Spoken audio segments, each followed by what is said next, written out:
What's up YouTube, Chris Gaines here, and today I'm going to show you guys how to create yet another Sam Kolder-inspired transition. So let's hop straight into it. This is called a Luma fade or gradient wipe transition. Essentially what's happening is that your video is being split up into your highlights and your shadows, and your video is faded out from the brightest part to the darkest part, or vice versa. There are many different ways to create this effect, but we're going to use one of Premiere Pro's built-in plugins.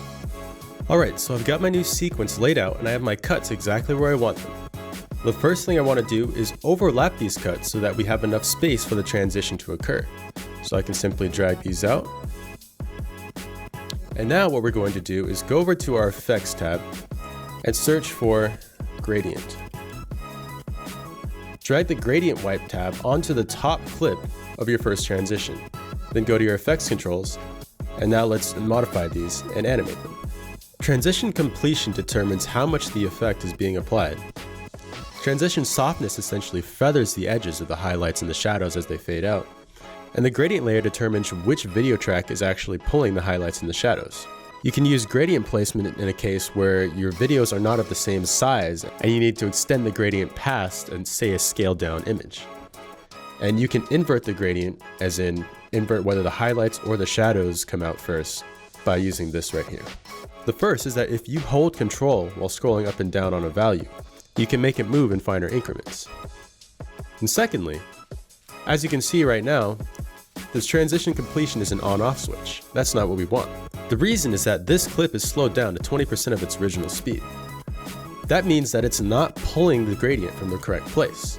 So what we have to do is first, choose our gradient wipe effect, press Ctrl X to cut it, then right click on our top clip, go to Nest, hit OK.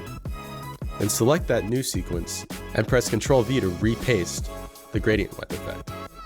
Now, when we change our transition completion, everything happens in the right time. Now let's go ahead and animate our transition.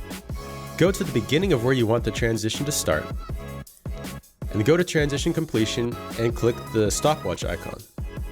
Set completion to 0, then move forward to the place you want the transition to end,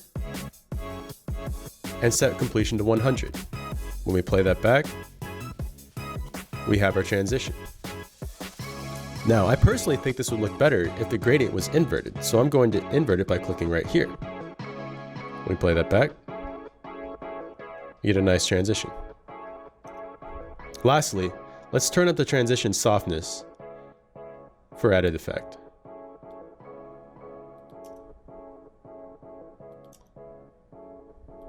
Now let's make the second transition. The second video is also slowed down to about 50%, so we're going to have to nest this as well. Right click it, click Nest, then hit OK. Now let's go back to our first clip, click our gradient wipe, press Ctrl C, go to our other sequence, and then paste that. Now we're going to have to adjust our keyframes to be in the right place. We want the transition to occur right about here, so I'm going to highlight these keyframes for transition completion and drag them over to my cursor. Now secondly, we need to reverse the order of this because we want this clip to fade in as opposed to fade out. So I'm going to set this first keyframe to 100% and the second keyframe to 0%. We now have a transition. And there you have it, another really simple but really effective transition that you can use in your videos that'll make them stand out even more. With that, drop a like and a comment, and don't forget to subscribe for more videos coming very soon. Until then, peace out.